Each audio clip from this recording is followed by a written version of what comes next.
Bom, pessoal, vocês sabem que conhecimento liberta, né? Então, nada mais justo dentro do caminho da busca pelo conhecimento e iniciar um novo projeto. Então, sejam bem-vindos ao podcast No Treino, porque tudo na vida é uma questão de treino. E hoje eu tenho a honra de estar aqui ao lado de um profissional que eu admiro muito e vocês vão conhecer um pouquinho do trabalho dele. E a gente vai falar muito sobre CrossFit, treinamento, lesão, propostas de treinamento e muito mais. Então, seja bem-vindo, Ronan Toledo. Tudo bem, meu querido? Fala, Santiago. Primeiramente, aí te agradecer pela oportunidade. Você está sendo pioneiro nessa parte aí da questão do podcast aí, para relacionar a questão de treino, nutrição, né? As áreas que você tem um amplo domínio aí. Fico muito feliz e satisfeito de ser o primeiro convidado aí para poder bater um papo sobre treinamento, CrossFit, que são as áreas que eu gosto muito de estudar. Você tem estudado, né? Você tem. Fala um pouquinho da sua história. Você é personal trainer, está fazendo mestrado, né? Fala um pouquinho. Quem é Ronan Toledo? Tá parecendo Maria Gabriela aqui, né? Já tá começando. É, não, então, eu comecei a faculdade, né, de Educação Física em 2014. Sou formado pela UFJF. Me graduei em bacharelado ali em 2018, peguei o diploma. Depois disso, um dos objetivos foi iniciar a carreira como personal trainer, né? Meu objetivo durante a faculdade toda sempre foi mexer com a área do treinamento, treinar as pessoas. Aí eu comecei a a trabalhar como personal trainer. Depois disso, eu me interessei em fazer o mestrado. E aí eu ingressei no mestrado em 2021, estou finalizando o mestrado. Também concomitante, né, ao mestrado, eu me pós-graduei também em levantamento de peso olímpico, numa pós-graduação lá do Rio. Tive a oportunidade ímpar de estar ao lado dos treinadores da seleção brasileira de levantamento olímpico, treinar ao lado dos atletas que disputam o sul-americano, são recordistas de snatch e tal, clean jerk, né? E isso é um pouco da minha vida, né? E Da no minha formação. mestrado, desculpa, no mestrado você está estudando também CrossFit. Sim, O que você está CrossFit. estudando no. A variação da carga de treino, né? É Aí eu mesmo? tô avaliando questões que são relacionadas à carga interna, à O carga que é externa. carga de treino? Ronan, explica pra gente, por favor. Então, tem várias formas de você A calcular mais a simples. O que carga seria o mais simples? carga de treino, né? Você tem a carga interna e a carga externa de treinamento, né? Que são variáveis que viraram objetos de estudo.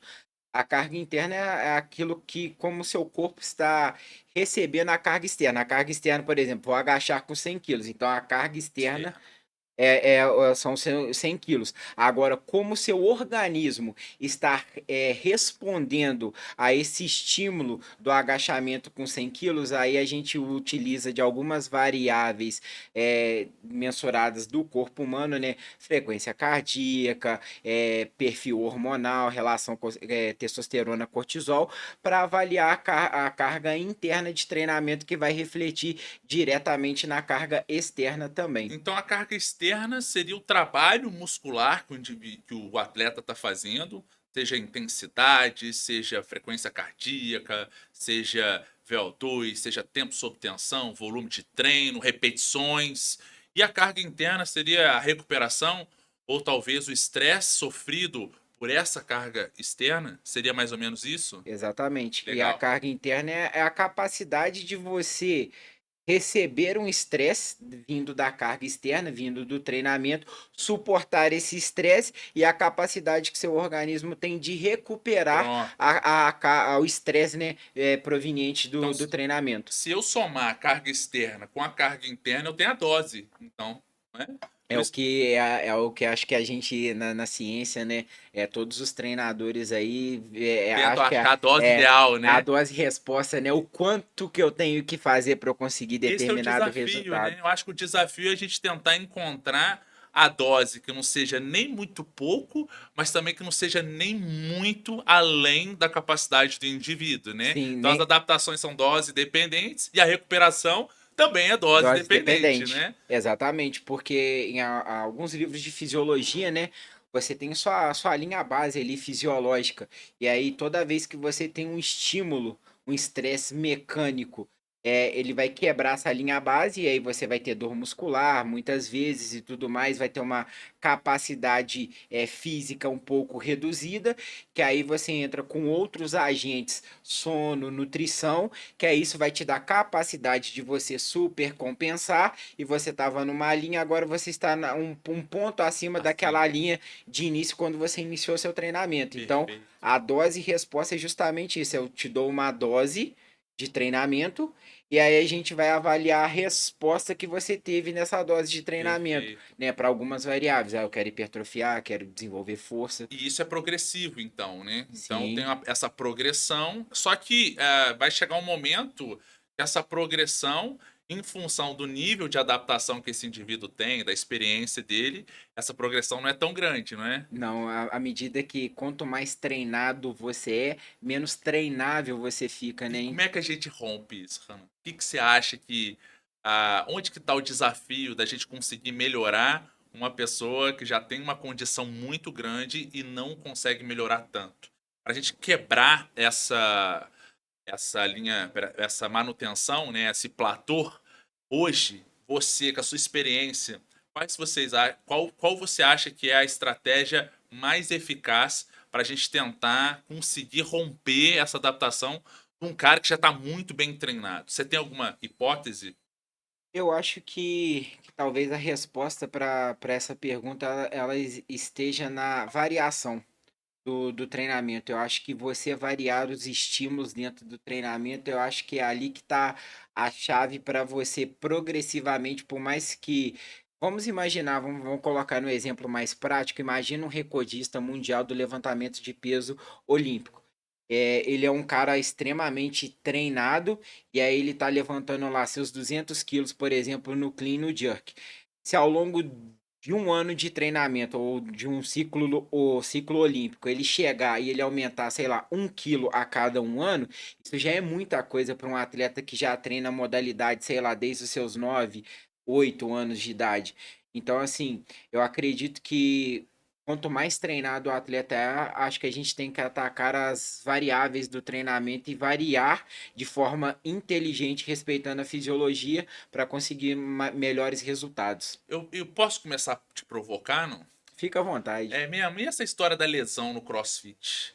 Isso é um O mito, pessoal né, fala. cara? Ah, é? Você poderia falar um pouquinho mais pra gente sobre isso? Isso é um mito porque quando a gente vai falar de lesão, é um modelo muito qualitativo. Eu sei que tem as formas de mensurar de forma quantitativa, né? Alguns exames, testes e tudo mais para ver a extensão da lesão.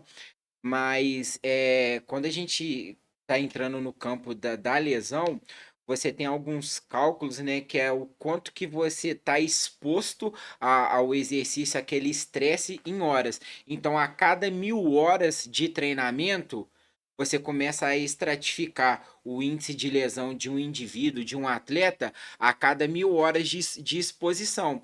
E aí criou-se um mito que o CrossFit é lesivo. Eu não entendo muito bem de onde que surgiu isso, porque na minha concepção e quando você vai para a literatura científica, a gente tem futebol, tem o golfe se mostrando que o golfe é muito lesivo, você tem diversas outras modalidades, esportes de contato e que não tem contato, que também são tão lesivos quanto. A própria musculação ela é muito lesiva.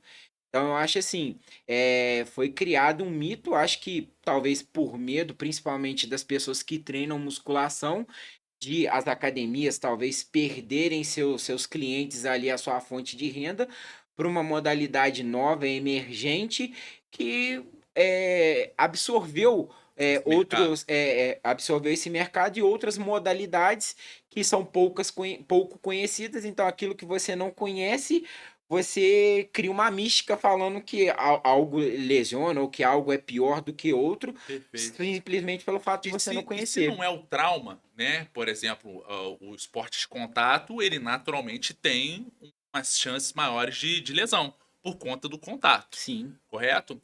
E se não for o trauma, o que que justificaria, talvez, então, um aumento de incidência, ah, seja na musculação ou talvez no CrossFit? Qual que seria a variável, talvez, que estaria mais diretamente associada, sem ser o trauma, né? Porque o contato e tal. Tem alguma uma hipótese em relação a isso? Ou talvez tenha alguma evidência sugerindo isso? Eu tenho a minha ideia, mas eu gostaria de escutar a sua. Olha, em questão de evidência científica, agora eu não me venho nada na cabeça, mas se a gente for pegar pela base, Será que é o é, controle de carga? também acho isso aí também, e isso com certeza influencia Ah, então. muito. Mas assim, logo de cara, se a gente for pegar algumas disciplinas básicas na educação física, se a gente avaliar pelo ponto de vista da fisiologia do exercício, da cinesiologia, da biomecânica, a gente já começa a traçar pelo menos algumas justificativas do porquê que o CrossFit ou até mesmo a musculação ela seria lesiva, né? Então eu acho que a gente tem que compreender esse campo, principalmente da cinesiologia e da biomecânica, para a gente começar a desmistificar o que do que realmente acontece, porque do Sim. que se fala, né, por aí, que o CrossFit é lesivo. Então, talvez a dose resposta. Então, uma dose muito maior com uma recuperação, você tem uma recuperação, então, que não é proporcional a essa dose provocada pelo exercício. Então, se você não recupera em relação ao estresse que você deu, você não consegue supercompensar para manter um estado ótimo. Fato. E aí, então, pensando nisso, a falta de sono é considerado um dos maiores agentes que aumenta a chance de lesão? Ah, com toda certeza, né? Se Você tá você tendo muita certeza aí, né? mas acho que fica evidente. A gente, assim, dentro do que é realmente científico, a gente nunca pode afirmar nada com 100%. Mas se Mas, você pegar o que a literatura fala sobre a questão da recuperação, do nível de importância do sono, por conta das liberações hormonais que desencadeiam processos fisiológicos que te auxiliam o organismo a recuperar depois de um estresse, fica evidente que o sono ele é fator preponderante para pro treino, né, para aliado recuperação. também à idade do praticante, né? Claro. Então a gente tem na literatura que indivíduos com mais de 30 anos tendem a ter muitas vezes maior susceptibilidade à lesão. E não só por uma questão fisiológica. Eu acredito que tem as questões também de natureza do trabalho, das questões também vinculadas à produtividade, às relações que o indivíduo tem com a carga de financeira que ele tem. Então, muitas vezes, a partir dessa condição de ter que trabalhar, ou então muitas vezes abdicar de uma vida que antes era só de atleta, né? Agora, muitas vezes, em função até mesmo, talvez ele não ter conseguido um patrocínio, ou talvez não conseguir se engajar De nessa. função de necessidade mesmo, né? Porque o indivíduo ele precisa ter dinheiro para pagar suas contas, viver sua vida. E aí nem aqui no Brasil, acho que para a vida de atleta, eu acho que é muito ingrato o cara que tenta se se aventurar no mundo do esporte. Precisa de dedicação para um cara virar um atleta com A maiúsculo mesmo, ele precisa de dedicação para treinar, de dedicação para se alimentar, para descansar e por muitas vezes uma rotina aí, quando você pega, por exemplo, atleta olímpico, tem alguns dados que apontam que um atleta olímpico, a nível olímpico, ele treina cerca de 3,33 horas por dia. 3,33 horas por Por dia. dia, Então seria quase 4 horas dedicada à modalidade. dedicado à E isso modalidade. talvez seria uma definição do que é atleta, né? É, Então, é porque eu vejo muitas vezes, por exemplo, na nutrição esportiva, fala assim, não, a nutrição para o atleta é diferente. Aí eu pergunto, mas espera aí, qual que é a tua definição de atleta? Então, voltando no seu ponto, desculpa eu te interromper, então a gente tem quase aí, talvez, uma carga de dedicação de quase 4 horas para, em tese, ser considerado atleta e provavelmente também ele competir, né? Nem que sim. seja uma competição a nível regional, não é? Sim, esse dado que eu falei de 3,33, ele é para um atleta olímpico. Dependendo do nível de competição que o atleta visa participar, visa competir, essa quantidade de horas de dedicação para o treino, ela diminui. Mas aí, em questão, entrando no campo da nutrição, igual você está falando, para os nutricionistas, acho que eles têm que definir muito bem qual é o atleta que eu estou lidando, que tipo de atleta, quanto tempo que você disponibiliza para poder treinar, qual que é a sua modalidade de treino, porque dependendo da sua modalidade, do que você treina, isso vai influenciar diretamente no seu consumo e no seu gasto calórico. Então, acho que tem que começar por aí, né? E você acha que a modalidade CrossFit é uma modalidade cara? É caro você manter, às vezes, uma modalidade ou talvez a exigência, seja de alimentação, seja às vezes de mensalidade, seja ele de equipamento, enfim, né? Porque a gente estava comentando que a realidade do atleta brasileiro, né? E a gente está falando de uma modalidade como o CrossFit. Nessa vertente, você acha que o CrossFit é uma modalidade um pouquinho mais cara, ou talvez não, ou em se tratando de alimentação para um atleta, isso influencia? Qual que é a sua visão em relação a isso? Eu acho que as pessoas que praticam CrossFit, principalmente aquelas que têm fins competitivos, né, o objetivo de competir dentro da modalidade, o CrossFit ele é uma modalidade um pouco mais cara mesmo, né? Eu entrei na modalidade, comecei a praticar, me interessar pelo CrossFit em 2017. Então, de lá para cá, se a gente for entender do cenário macroeconômico, porque quando a gente lida com esporte, a gente não pode esquecer que existe um mundo que está é, seguindo em paralelo com o esporte. Então, assim, as marcas que produzem materiais é, vinculados aos produzidos especificamente para os treinos de CrossFit, elas entenderam o poder da marca, da modalidade em si, e aí investiram de forma pesada e viram que dá para ganhar dinheiro. E aí, por exemplo, tênis, os acessórios tipo munhequeira, os gripes para proteção da mão dos movimentos ginásticos, eles aumentaram bem de preço nos últimos anos. Então, assim, um tênis de qualidade da Reebok, por exemplo, eu adquiri em 2017 por R$ 250, hoje já está com valor excedendo na casa dos 1.000. Então, assim, se tornou uma modalidade mais cara de fato, né? Infelizmente. E dos desafios da modalidade, agora, talvez não indo muito para o atleta, mas em relação, às vezes, a um indivíduo praticante, né, mas que não seja tão atleta. Qual é uma da dificuldade de se, talvez, individualizar um treino, um horário que muitas vezes tem 10, 20 pessoas? Se a gente está falando muito dessas questões fisiológicas, técnicas, biomecânicas, qual é a dificuldade, talvez, de se individualizar dentro de um box isso, até mesmo do ponto de vista de programa de treino, ou até mesmo de periodização e, obviamente, as questões de nível de treinamento do indivíduo a partir dessa perspectiva de individualidade biológica. Essa aí é a pergunta que vale R$ 1 milhão, né?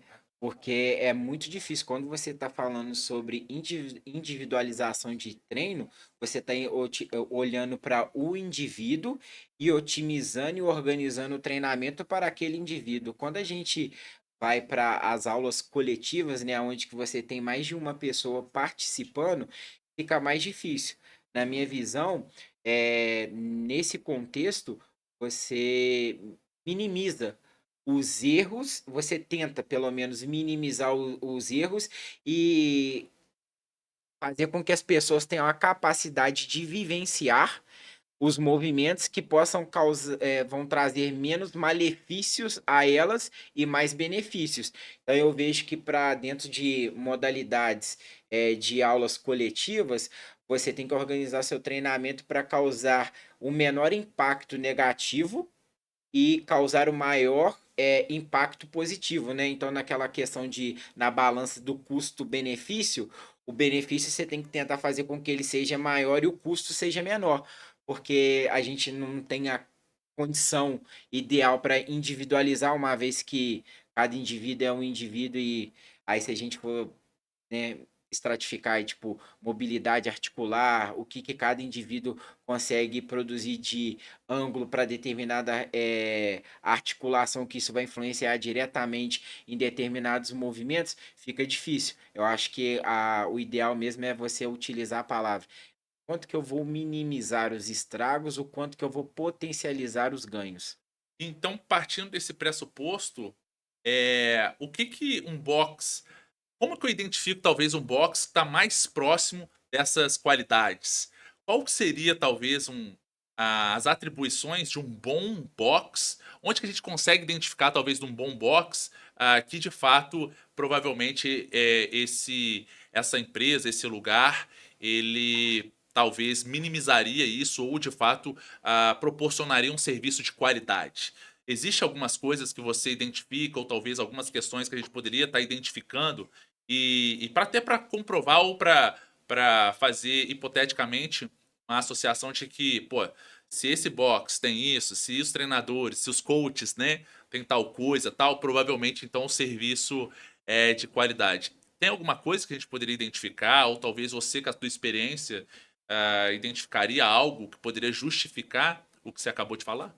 Eu acho que primeiro é a capacitação dos profissionais que estão trabalhando dentro da empresa, né? Como é que eu vejo isso?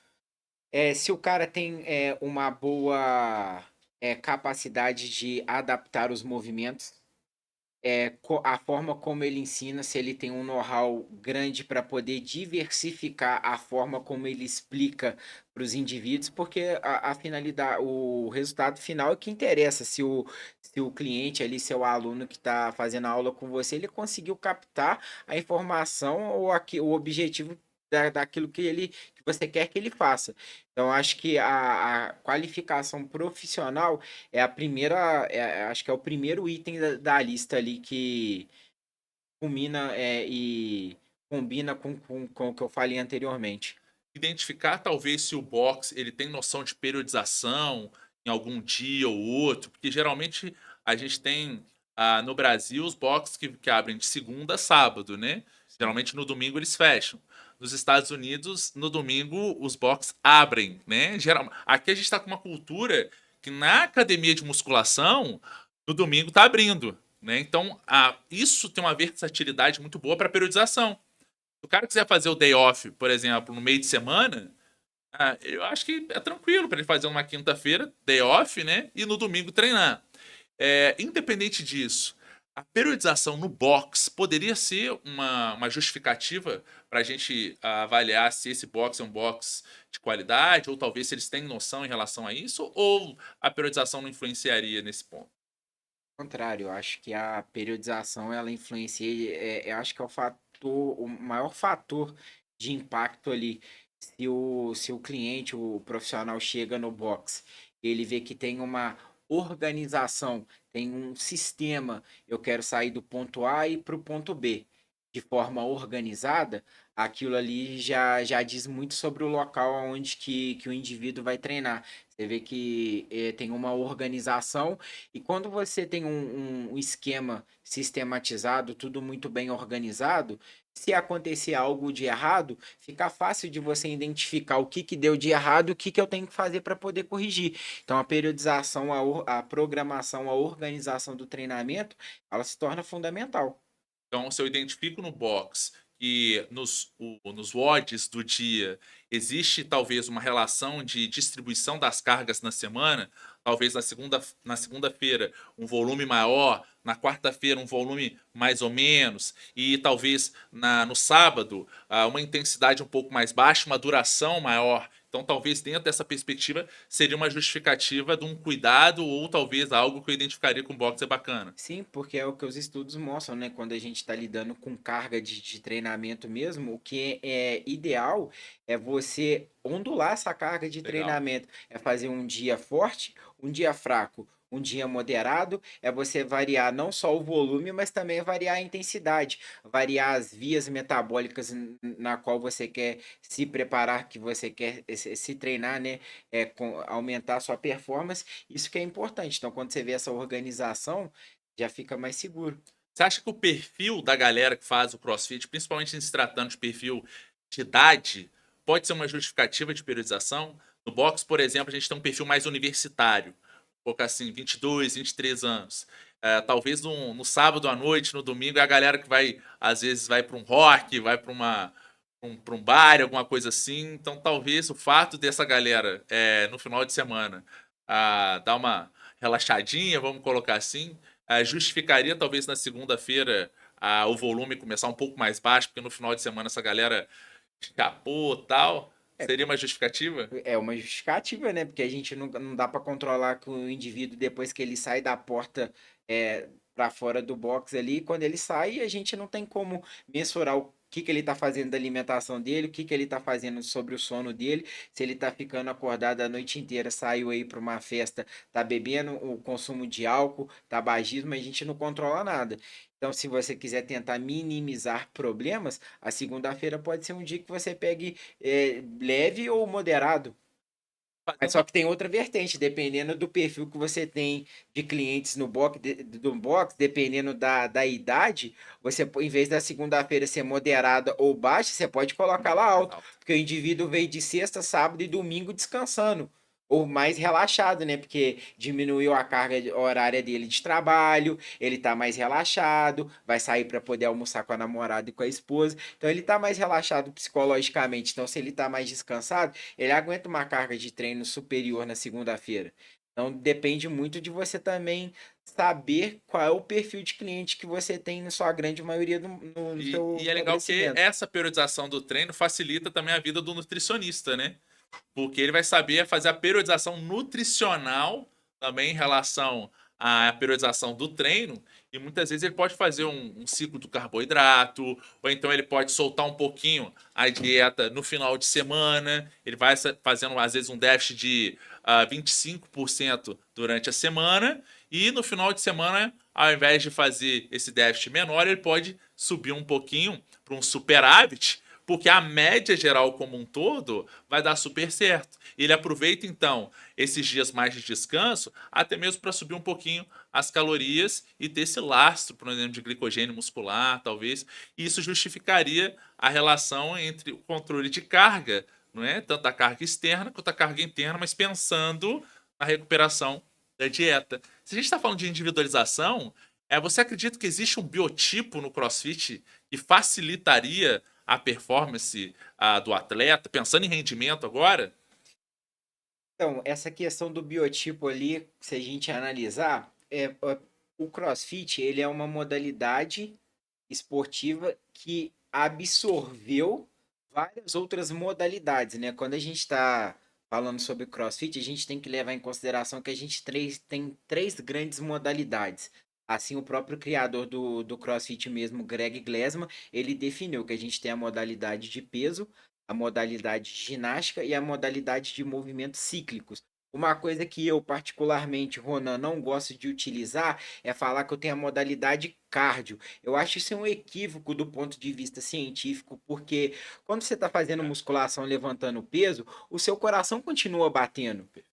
Então, o seu sistema cardiovascular ele está tão presente quanto o neuromuscular. Então, eu gosto de utilizar a nomenclatura movimentos cíclicos, que quando você vai analisar a modalidade cíclica, são movimentos com características cíclicas. Por exemplo, corrida, remo, natação, bike, são todos exercícios com prioridade aeróbica ou não aeróbica, dependendo do estímulo que você está dando, mas essas são características cíclicas. O indivíduo vai fazer um alto número de repetições com em baixa intensidade. O que eu quero dizer isso? Enquanto o indivíduo está lá pedalando, o número de rotações por minuto é muito alto.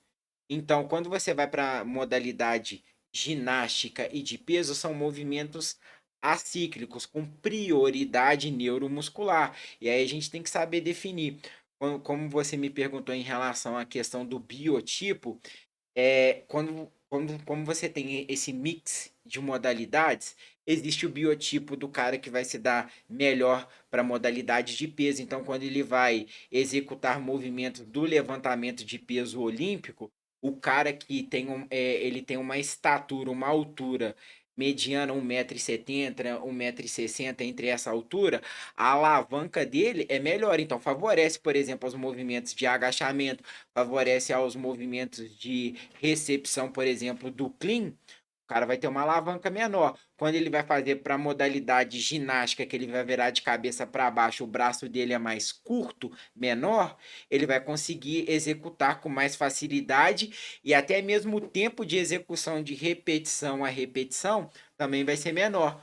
Só que aí, quando você olha esse biotipo e você leva ele, por exemplo, para um exercício igual o remo, ele sai em desvantagem em relação ao cara que tem uma estatura maior. Então, assim, acho que esse ponto do CrossFit é o que chama mais atenção e a própria modalidade ela se equilibra por conta dessas três modalidades, o peso, o cíclico e o ginástico.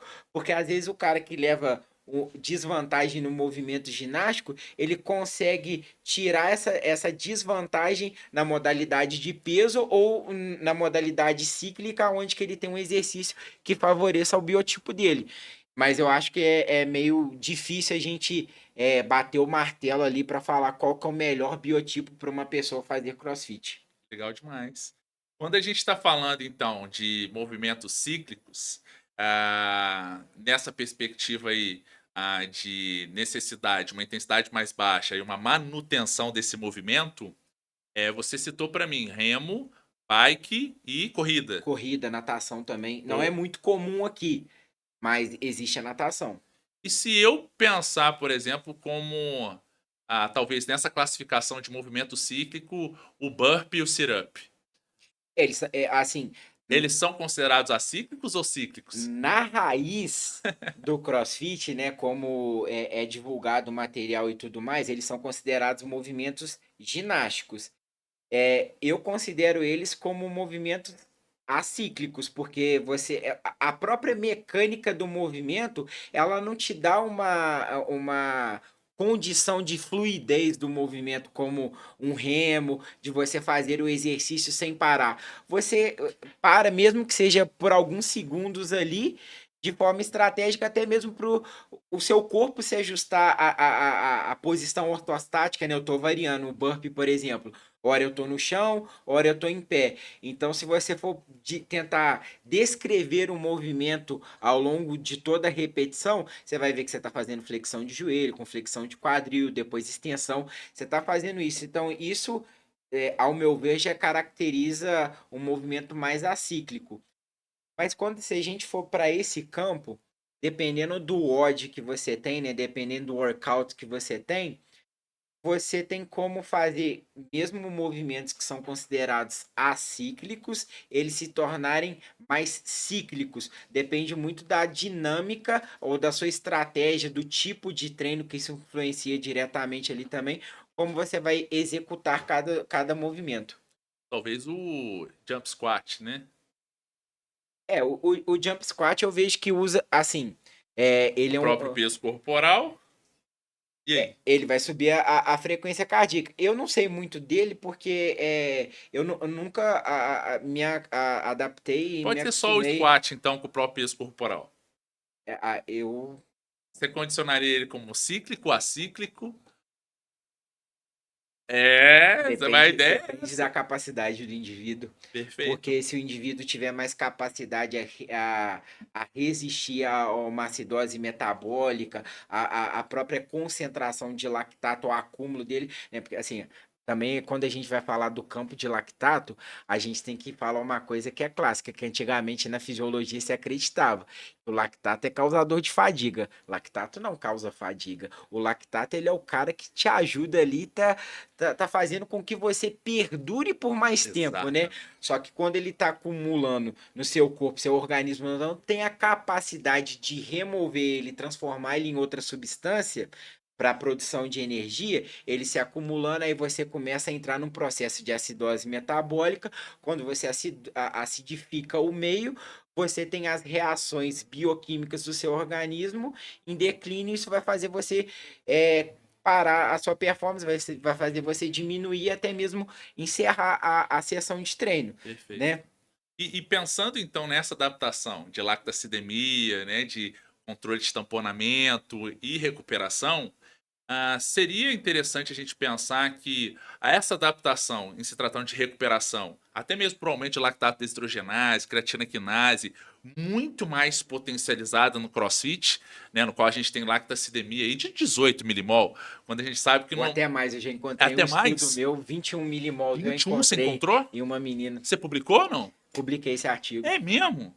Pô, que sensacional. A gente tem a média, né? Alguns estudos colocando a lactacidemia de 18 milimol, né?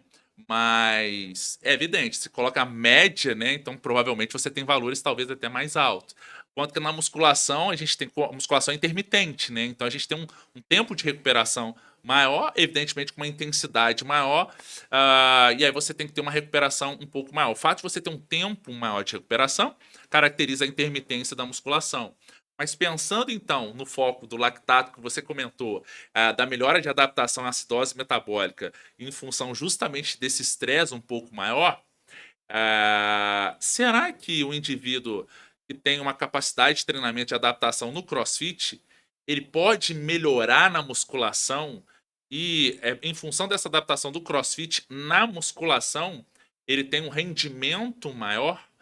Será que isso poderia justificar um volume maior de treino em menor tempo de sessão na musculação, porque esse indivíduo recupera muito mais entre as séries e por conta disso ele tem um rendimento melhor em função da densidade do treino?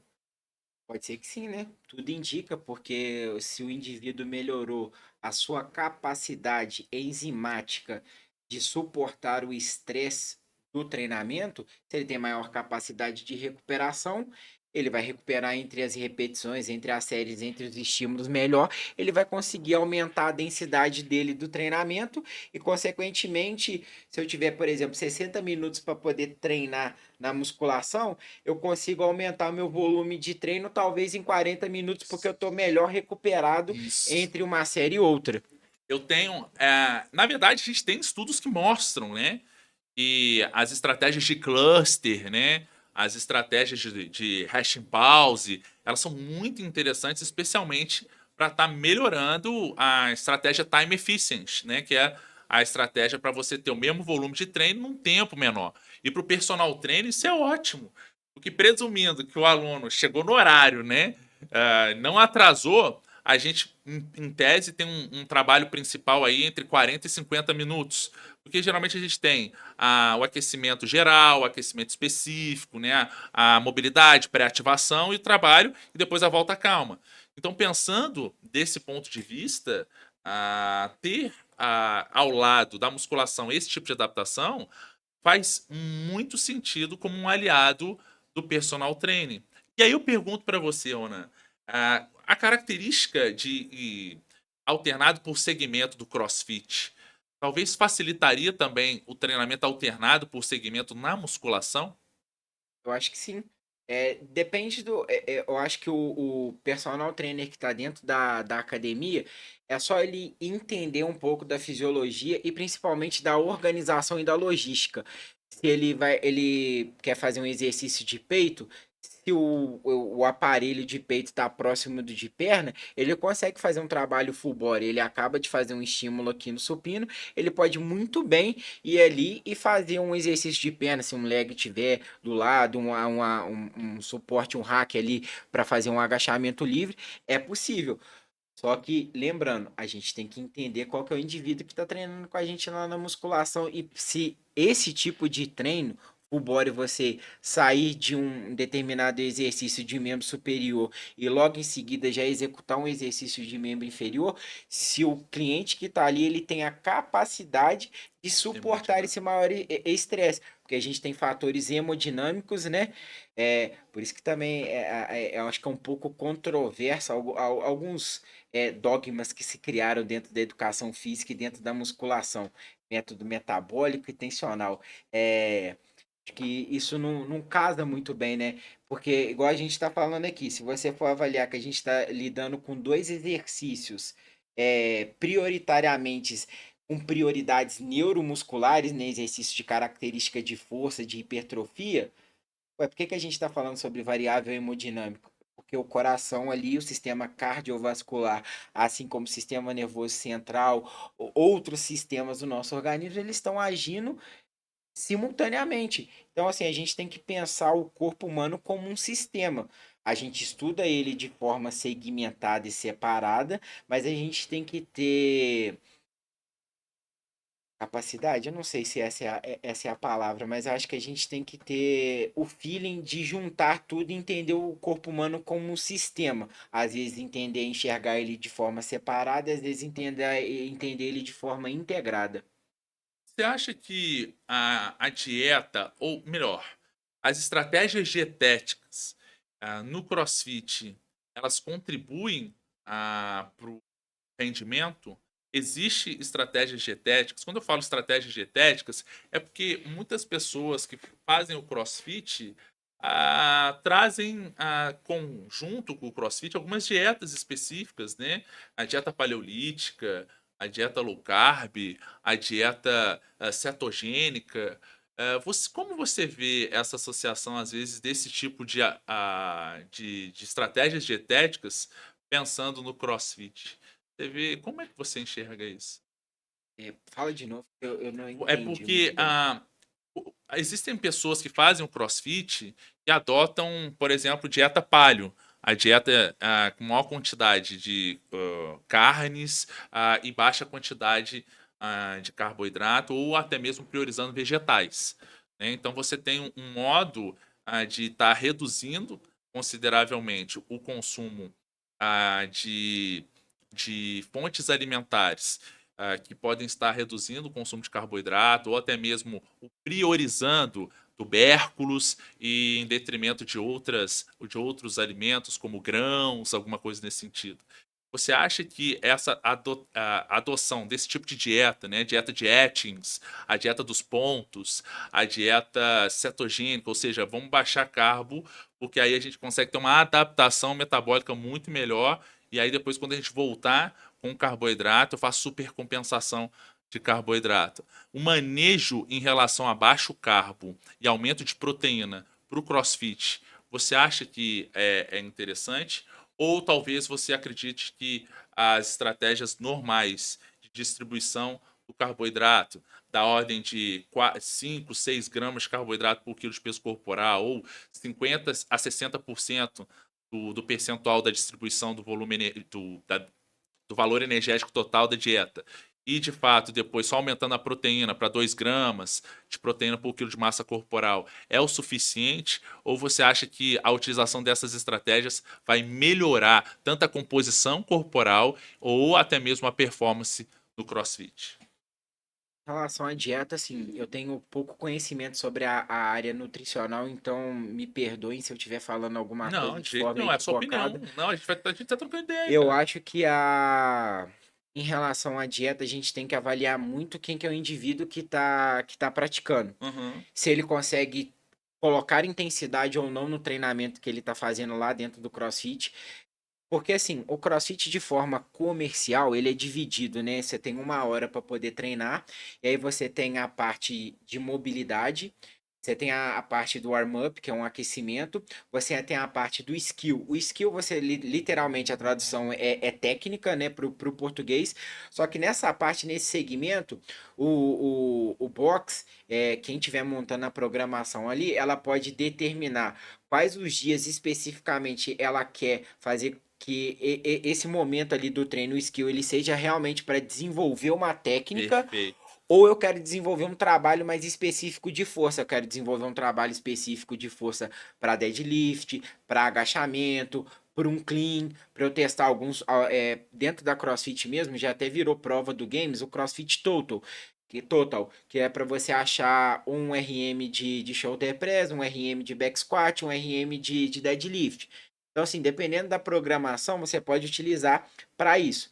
E a parte não principal, porque eu acho que não existe parte principal do treino. O treino como um todo, ele é a parte principal. Então, desde a parte da mobilidade, ela é tão importante quanto a parte do WOD, que visa muito desenvolver o condicionamento. Todas elas têm o seu nível de importância dentro do treino. Mas visando o WOD especificamente, que é ali onde que a gente tem a possibilidade de provocar mais adaptações fisiológicas dentro do organismo do indivíduo, se esse indivíduo, esse paciente que o nutricionista está pegando, ele tem a capacidade de suportar mais estresse e tal, eu acho que a dieta dele pode talvez ser mais rica em carboidrato, porque ele consegue performar melhor, ele tem uma disciplina. Talvez eu não gosto muito de falar disciplina, porque isso está mais ligado a outros fatores psicológicos envolvidos, né? Mas Aderência, adesão, a aderência constância. dele, a constância ali, a consistência dele no treino, ela é maior. Então, se esse cara consegue gerar mais intensidade no treino, se a gente for entender da própria fisiologia, se eu preciso de obtenção rápida de energia, eu preciso ter mais carboidrato biodisponível para mim por conta da produção de ATP de forma mais acelerada. Então, eu acho que a dieta, você tem que avaliar muito o contexto do indivíduo que você está trabalhando. Então, assim, uma dieta low carb. Sabe aquilo que a gente falou anteriormente aqui sobre talvez a ondulação do treino culminar com a ondulação Perfeito. dos nutrientes A ali? priorização nutricional. A priorização nutricional. Então eu acho que são duas coisas que elas devem se dar as mãos, se casarem e andarem de mãos juntas Perfeito. ali. Então, talvez um dia de técnica, predominantemente de técnica, talvez o gasto calórico não seja tão Tão grande, ou grande. a exigência metabólica não seja tão grande. E aí o nutricionista pode escolher ali qual macronutriente que ele quer biodisponibilizar Perfeito. para o organismo, para que ele tenha, o indivíduo tenha um melhor rendimento ali no treino. Perfeito. Por exemplo, se um dia de treino foi treinos mais longos, por exemplo, dentro do CrossFit já é considerado treinos longos, workouts longos, acima de 20 minutos. Então, se você tem um treino de 30 a 40 minutos, nesse dia o indivíduo vai estar mais desgastado metabolicamente. Então, dependendo do nível de intensidade dele, ele vai reduzir um pouco do glicogênio muscular. E o nutricionista pode fazer naquele dia uma super compensação de Pronto. carboidrato para ele Perfeito. aumentar a recuperação dele para a próxima sessão. Então, talvez a gente pense assim que na segunda-feira e na sexta-feira talvez pode ser dias de carbo up, né? Sim, dependendo da periodização do Ou box. talvez domingo ali a gente já pode pedir um carbo up, porque segunda talvez início de semana volume mais alto, gasto muito maior. Terça-feira médio carbo e talvez quarta e quinta, como a gente pode ter ali uma transição de treino mais técnico ou desajustes, a gente pode estar reduzindo esse carbo, aumentando proteína ou gordura, ajustando isso, até mesmo fazendo justamente um ciclo do carboidrato para estar melhorando a eficiência das enzimas como a glicogênio sintase, que faz justamente a conversão da glicose para o glicogênio. Então, talvez na sexta-feira, por conta dessa quarta da quinta-feira, e até mesmo low carb ou paleolítica, que seja, né?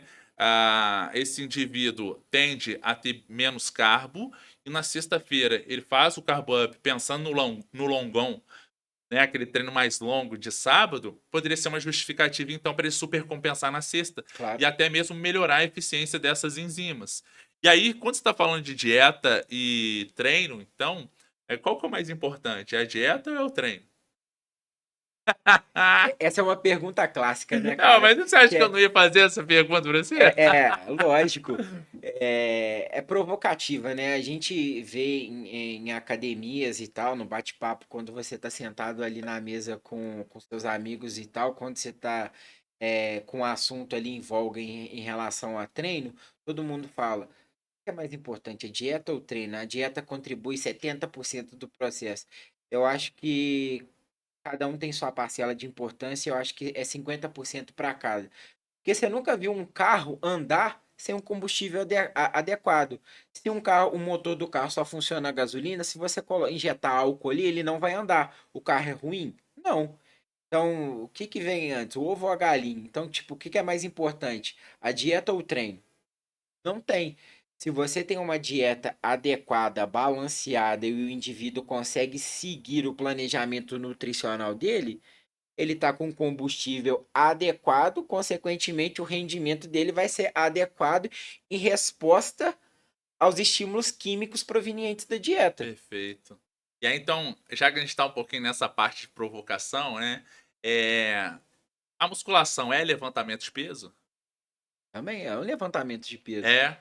E aí eu pergunto, qual é a diferença então de eu utilizar uma potência, uma velocidade maior no LPO e fazer uma velocidade maior na musculação?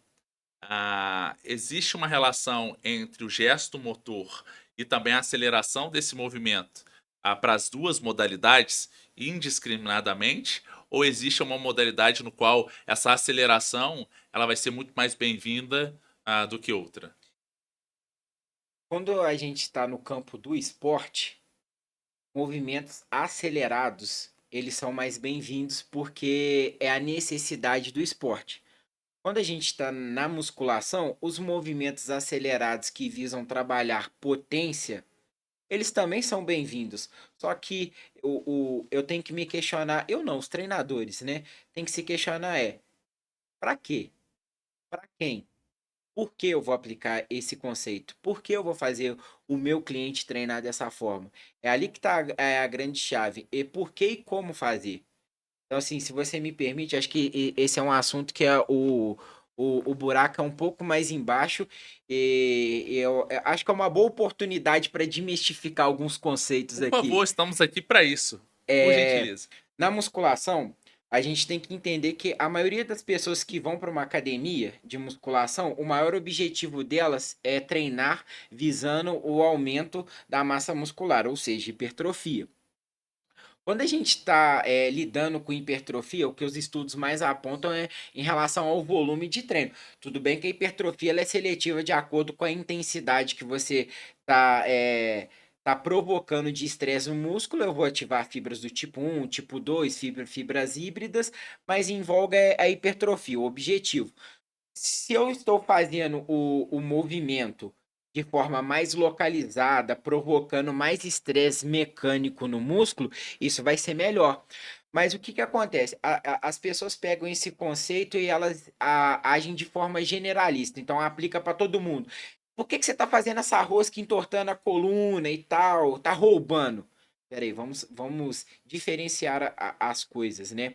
Uma coisa é você roubar, entre aspas, outra coisa é você fazer um exercício com uma postura que pode te prejudicar aplicando cargas em estruturas moles, por exemplo, cartilagem, disco intervertebral, ligamentos, de forma equivocada.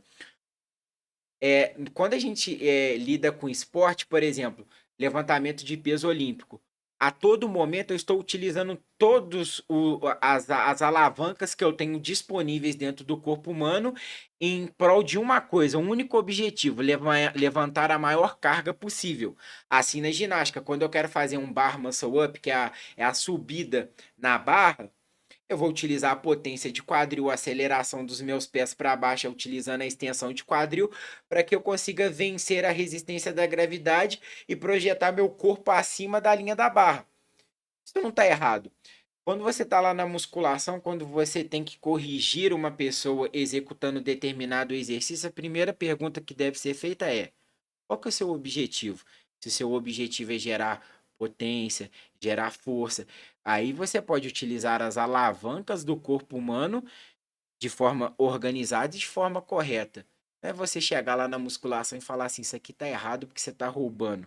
Outra coisa é seu objetivo é hipertrofia, então vamos fazer o exercício de forma mais localizada, provocando um estresse nessa musculatura que você tem um objetivo maior de hipertrofiar. Entende? Porque eu acho que a gente tem que desmistificar alguns conceitos que foram criados. Isso, na minha opinião, eu como formado, eu vejo assim, eu sempre transitei entre o CrossFit e a musculação, porque criou-se uma rincha, né? Ah, musculação é melhor do que CrossFit, CrossFit é melhor do que musculação, porque um lesiona mais que o outro. Não, as duas modalidades elas podem conviver e devem conviver, porque quando você para poder ver o CrossFit como modalidade, ele é muito uma modalidade full body, mexe com o corpo todo. Mas quando a gente está precisando, por exemplo, de um equilíbrio biomecânico para trabalhar na prevenção de lesão, às vezes eu preciso trabalhar com ênfase em determinada musculatura. Você pode conseguir isso na musculação. Um exemplo clássico que eu gosto muito quando você vai trabalhar um músculo específico, cadeira extensora. Você quer trabalhar a extensão do joelho, cadeira extensora. Você está dando uma sobrecarga muito específica para os músculos do quadríceps, Principalmente reto femoral, né? principalmente reto femoral. Então, assim, um pode ajudar o outro. E aí eu acho que os profissionais dos dois nichos, eles têm que conversar entre si, entender a modalidade e juntarem.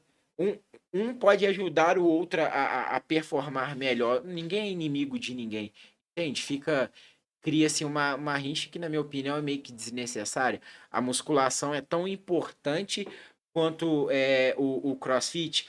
Outra coisa, o processo de hipertrofia também, ele vai auxiliar no CrossFit, que se você hipertrofia, você aumenta a área de secção transversa, interfere diretamente no ângulo de penação, porque você está aumentando as fibras, você está mexendo no ângulo de penação. Se você mexe no ângulo de penação, a sua resultante, quando você aplica regra de vetores, você está provocando uma resultante maior e mais forte.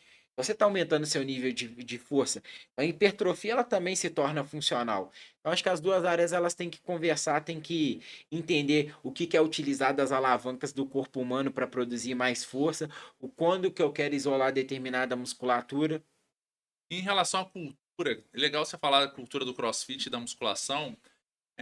A cultura do CrossFit ela tem mudado a ideia da importância da mobilidade articular na sua concepção.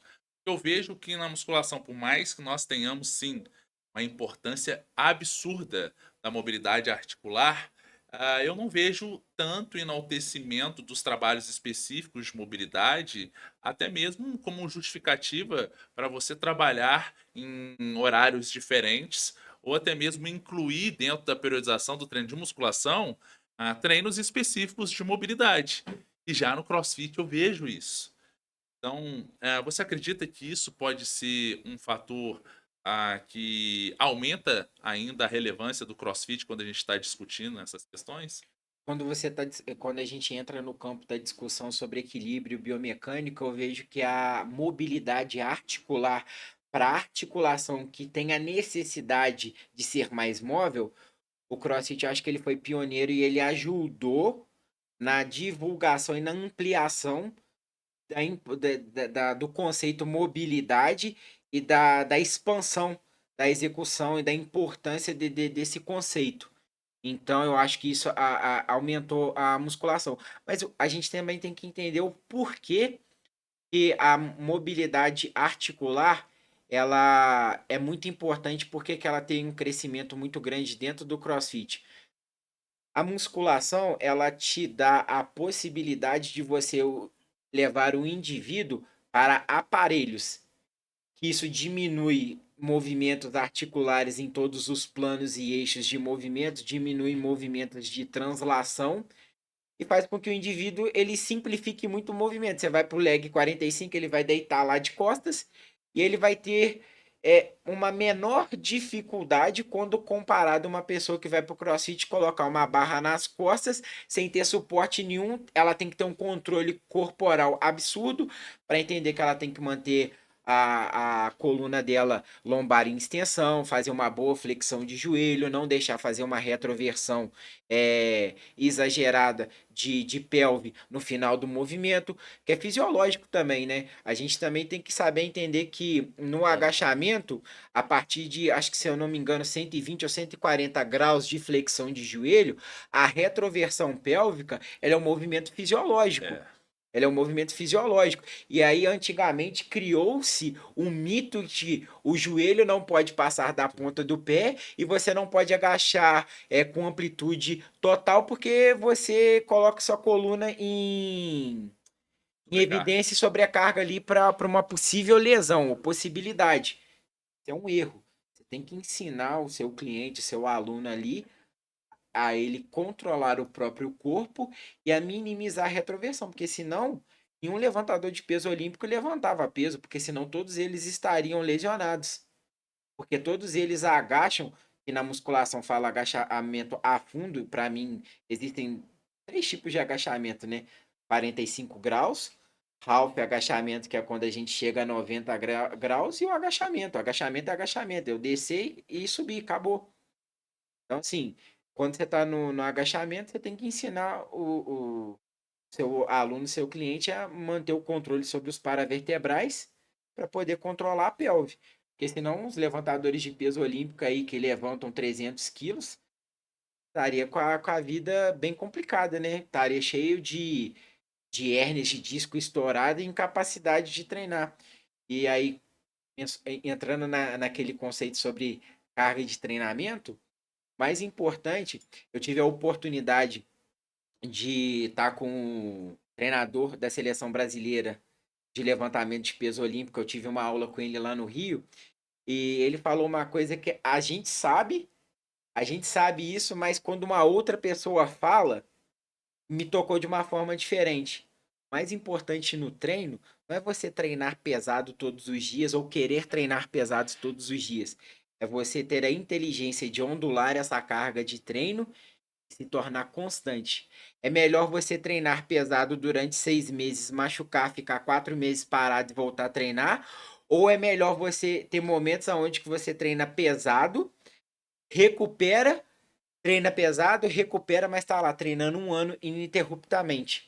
O segredo do treinamento, e acho que para hipertrofia, os resultados mesmo, definição, né, que está vinculada à diminuição do percentual de gordura, eu acho que ela está muito mais vinculada à consistência de treino. O quanto que você tem a capacidade de manter o seu treino, manter a sua dieta, manter a rotina. Eu acho que isso é muito importante. É a famosa frase, né? Constância vence intensidade sempre, né? Então a constância ela vai vencer a intensidade sempre. Então acho válido essa perspectiva sim, não só para o CrossFit, não só para a musculação, não só para corrida, para exercício aeróbico, mas para tudo na vida. Não Sim. é? Se a gente for falar de uma relação psicológica que as pessoas atribuem muitas vezes às pretensões que ela tem na vida, muitas vezes aquela intensidade na primeira semana, na segunda semana, e aí na quarta semana já vai dando aquela reduzida. No próximo mês você já pensa assim, poxa, será que eu vou conseguir dar conta? E aí muitas vezes deixa de lado. Né? Eu costumo dizer que eu prefiro um paciente nota 8 o ano inteiro, paciente um aluno também nota 10 nos 3 primeiros meses, né? Mas não fugindo da nossa relação entre musculação e CrossFit, tem mais uma perguntinha. Você acredita que existam exercícios que não foram bem-vindos na musculação? Exercícios do CrossFit que não foram bem-vindos na musculação? Como, por exemplo, thruster. Nossa, eu já Eu pensei sei que você eu já pensou, pensei é nesse óbvio que você pensou, movimento é aqui, claro que você porque eu pensou. acho que é o movimento mais clássico que tem no CrossFit que eles levam para musculação. Então, aí, antes, só para eu cumprimentar, aí você manda brava, tá? Além do thruster, o agachamento, o front squat, agachamento frontal. Aí eu queria que você me falasse a tua opinião sobre esses dois exercícios. Qual é a relação deles, ou talvez o que você vê da dificuldade, ou talvez do receio de se implementar esses dois exercícios na musculação, sendo que são exercícios muito interessantes e importantes. Sobre o front squat, vou começar por ele. Tá. Eu acho ele um exercício excelente. Acho que a musculação tem que usar e abusar, assim como o CrossFit utiliza.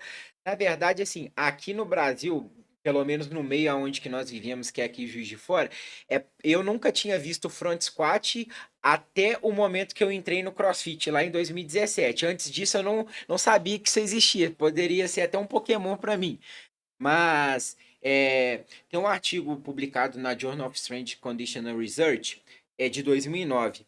Eles compararam a carga compressiva no joelho, comparando o back e o front squat.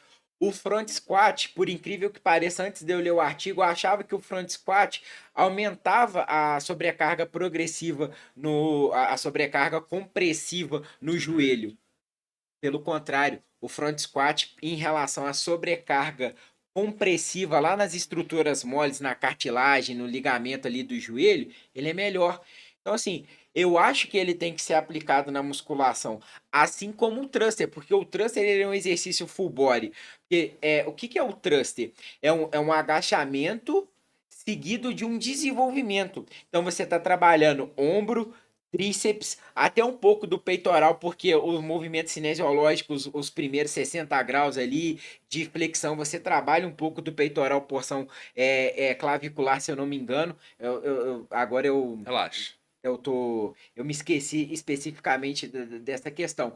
Mas aí você tem diversos grupamentos musculares ali envolvidos no thruster. A minha grande. Meu grande questionamento em relação a quem prescreve isso na academia é: você já fez? Você sabe para que você está executando esse exercício? O que, que é fundamental para eu explicar para esse cliente executar um bom thruster? Por muitas vezes eu vejo que a galera na academia, quando eu vejo executando o thruster, não tem amplitude, fica com o cotovelo baixo, não sabe falar com o aluno ou com o cliente aonde que ele tem que pegar na barra. Qual que é o posicionamento aqui, né, na barra apoiada no ombro, se ele tem que estar a mão tem que estar na direção do ombro, se ela tem que estar para fora, qual que é a posição de conforto, se eu pegar mais aberto na barra ou mais fechado, se vai dificultar ou facilitar o movimento. Então, assim, eu acho o exercício fantástico. Eu acho que qualquer exercício que eu tenha na musculação, eu posso levar ele para o CrossFit. Qualquer exercício que eu tenho na musculação, eu posso levar. Qualquer exercício que eu tenho no CrossFit, eu posso levar ele para musculação. Desde que eu tenha estrutura na academia para comportar movimentos que eu faço no CrossFit. Vai fazer um clean pesado? Você tem a necessidade de dropar a barra, soltar ela no chão. Sua academia tem a capacidade de recepcionar um peso alto no chão? A estrutura é preparada para isso? Se sim, é uma boa, desde que você tenha a técnica e saiba executar. Então, eu acho que o front squat é muito bem-vindo, o thruster também é muito bem-vindo. Porém, o profissional tem que saber o que passar, como passar sobre o exercício, qual que é a finalidade que ele quer com esses exercícios, principalmente o thruster. O thruster, ele é um exercício muito mais voltado para a potência do que para o desenvolvimento de força. E sabe aquele Hipertrofia. hipertrofia? Sabe aquele papo que a gente estava de alavancas? Se você não souber utilizar a alavanca do quadril, porque você está acelerando na hora que você desceu no agachamento, você está indo, fazendo a transição do agachamento para o desenvolvimento, a força tem que partir do quadril. Você tem que aprender a utilizar a força do seu glúteo máximo associada ao quadríceps para ajudar a empurrar esse peso para cima, associado com o ombro e com o tríceps. Se você não está utilizando essa alavanca, na minha concepção, você perde o sentido do exercício. E eu acho interessante também porque a gente pode utilizar o front squat para sinalizar para o aluno que ele não vai conseguir fazer porque ele não tem mobilidade. E é Exatamente. muito mais interessante você utilizar esse tipo de artifício para você não ir contra, às vezes, aquela coisa do ego do aluno, né? Para mostrar para ele, falar assim, cara, e a mobilidade? Como é que tá essa mobilidade de punho? Como é que tá essa mobilidade de ombro? Vamos tentar fazer aqui? Aí fica muito fácil você dizer que é um exercício que não é tão bom para membros inferiores, porque é difícil de fazer, ou então, muitas vezes, você não consegue colocar muita carga nesse exercício. Mas, claro, você não tem as valências físicas que vão proporcionar. Necessárias. Exatamente. E aí é uma justificativa para você mostrar para o teu aluno, falando assim, cara, ó, tá vendo? Você não tem. É uma justificativa para a gente estar trabalhando e melhorar. E quanto ao thruster, o que eu acho bacana também é que não necessariamente a gente pode estar utilizando o thruster com a barra. A gente pode adaptar ou talvez começar o processo de aprendizagem motor com os halteres. Claro. E especialmente também visando um exercício para preparar o indivíduo para um maior gasto calórico. Porque você tem uma mobilização muito grande de diversas musculaturas. E isso É, para o emagrecimento é interessante também. você mencionou duas coisas muito importantes. Uma vai casar muito bem com o que a gente estava falando antes sobre lesão no CrossFit. Você falou sobre ego, eu quero comentar isso porque eu acho que você levantou a bola. Eu acho que é importante a gente colocar. Treine seu corpo, não seu Aham, ego, né? exatamente, porque o que lesiona muito no CrossFit não é o CrossFit. O problema não está na modalidade em si. O problema também está na pessoa que está fazendo, que tem um ego muito grande. Os homens vão lá, aí tem uma menina lá, uma mulher que já Atleta. treina há muito tempo, ela tá pegando mais peso porque ela tem capacidade física para poder fazer isso. Lá vai o inconsequente com a sua prepotência e arrogância, achando que ele tem mais capacidade porque ele é homem de pegar mais peso, e ali ele acaba, né, ele se lesionando. E até mesmo, não só nesse contexto, quando você olha pro seu colega de treino ali, ou para uma pessoa que você tem uma rivalidade, que você tá ali páreo a páreo e tal.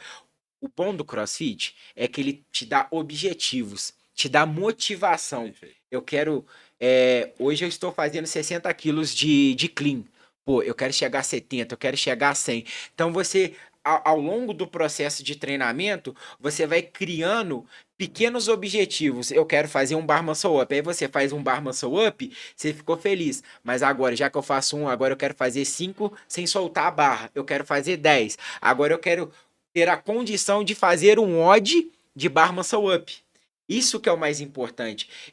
Essa é a parte legal do CrossFit. A parte ruim, como qualquer modalidade, é a questão do ego. Que às vezes você tá vendo que o colega que entrou junto com você Você tem o cria mesmo. competição, né? Você cria competição E às vezes interna a competição não tá com o existindo. outro, ou às vezes a competição interna com você mesmo, que Exatamente. você Que quer não se era pra ter, superar, que né? não era para ter. Eu demorei a entender isso também. Eu tinha essa competição. Não é, você não tem que competir com o outro. Você pode competir com você, só que você tem que competir de uma forma inteligente. Eu quero chegar. Agora eu quero chegar rápido ou eu quero chegar de forma inteligente? Perfeito. Entendeu? É aí que tá a diferença. Então, às vezes, quando você tá competindo, às vezes você joga uma carga a mais ou acelera um movimento que você tá muito fadigado. Tem um artigo de 2017 no CrossFit que eles avaliaram o nível de fadiga e lesão. E lá no artigo eles citaram que quanto mais fadigado você tá, menor é a capacidade que seu sistema nervoso central tem de controlar as articulações e por conta dessa falta de controle motor, você aumenta a Fácil. probabilidade de lesão, Perfeito. certo? Foi um artigo do Mate Munhoz de 2017, ele estudou Por isso. isso que a privação calórica da dieta é um fator que aumenta a chance de lesão. Claro, porque ela é um estresse, se você não tem a condição, se você não tem um Combustível. combustível ideal, você está aumentando a probabilidade de diminuir o seu controle motor por falta de energia, por falta de combustível, você está mais suscetível à lesão. Perfeito. E aí, nesse contexto também, se você está com a dieta inadequada, você está querendo competir, você aumenta a intensidade, e intensidade nem sempre é carga, é Não. aumentar de 40 para 50 quilos. Se eu fiz 10 repetições em 1 minuto, agora eu estou fazendo as mesmas 10 repetições em 30 segundos, eu aumentei a minha intensidade de treinamento. E se eu estou aumentando a intensidade, ali pode acontecer a lesão também. Porque eu tô competindo, eu tô querendo acabar primeiro, lançando mão da minha segurança só por conta de uma competição que às vezes, muitas vezes, ela é besta. Perfeito. Gente, coisa boa, né? Papo maravilhoso. Mano, só tenho a agradecer, cara. Obrigado por você ter vindo. A gente poderia ficar aqui horas discutindo. Gostaria que fizesse um fechamento para todo mundo que ficou aqui escutando a gente conversar. Gostaria que você colocasse suas palavras finais. Mais uma vez, agradecer você ter vindo aqui. Eu adorei o nosso papo. Eu acho que a gente tem muito a melhorar, né, no entendimento das coisas. Eu acredito que o conhecimento liberta é justamente por isso, né? Para a gente poder discutir as coisas e trazer uma luz, muitas vezes, às pessoas que estão aí caminhando nessa escuridão da ignorância, né? Então, eu acho que faz jus a gente ter um podcast ou algo para a gente discutir e conversar um pouquinho sobre treinamento, nutrição, comportamento, saúde e por aí vai. Então, passo a palavra para você, fechamento, e obrigado aí por você ter aceitado o convite. Obrigado pelo papo. Primeiramente, eu que tenho que te agradecer pela oportunidade. Parabéns pela iniciativa de você criar um podcast. Acho que se você está abrindo a oportunidade para muitos profissionais levarem um conhecimento que nem sempre, quando a gente está lá na academia, a gente tem tempo hábil para ensinar para os nossos clientes alguns conceitos que a gente discutiu aqui sobre volume, intensidade, às vezes que menos é mais. Então, esse podcast aqui, a sua iniciativa, ele vai ajudar com certeza muitas pessoas a ter tempo para poder entender, porque a gente vai acabar aqui o ao vivo, mas aí fica na gravação, a pessoa vai voltar, vai ouvir 2, 3 vezes, vai entender melhor o conceito e essas explicações, né, o conhecimento, como você falou, e eu concordo muito com isso, o conhecimento liberta, isso também aumenta o sarrafo da educação física. Porque aí o indivíduo que está ouvindo o seu podcast aqui, a nossa conversa, ela vai filtrar melhor o tipo de profissional que ela está contratando. Sabendo se o cara sabe mensurar e entender o que que é volume de treino, se ele sabe controlar a carga de treino, se ele sabe entender que hoje eu dormi mal, briguei com a minha esposa, tô estressado. Será que eu vou render no treino? O meu treino tá planejado hoje para ser intenso. Será que eu vou render? Então, esse momento aqui ele é importante porque a gente leva informação, literalmente leva a luz à escuridão, porque o conhecimento literalmente ele liberta. Então, eu agradeço pela oportunidade de estar aqui trocando essa ideia com você, estar compartilhando o pouco conhecimento que eu tenho, né? Porque todos nós temos poucos conhecimentos, né? Temos que estudar a vida, acho que a vida inteira, até o último dia nosso aqui na Terra, a gente tem que estudar, tem que desenvolver conhecimento de várias áreas, né? Não só, no caso nosso aqui, né? Da área fisiológica do treinamento, mas conhecimento psicológico, nutricional, o básico ali. Eu te agradeço pela oportunidade, o papo foi muito legal. Imagina. Então é isso, pessoal. Obrigado por vocês terem ficado até aqui. A gente se vê no nosso próximo episódio. Não deixem de curtir, compartilhar. Fala para mim o que vocês acharam desse encontro e a gente se vê no nosso próximo episódio. Grande abraço. Valeu. Tchau, tchau.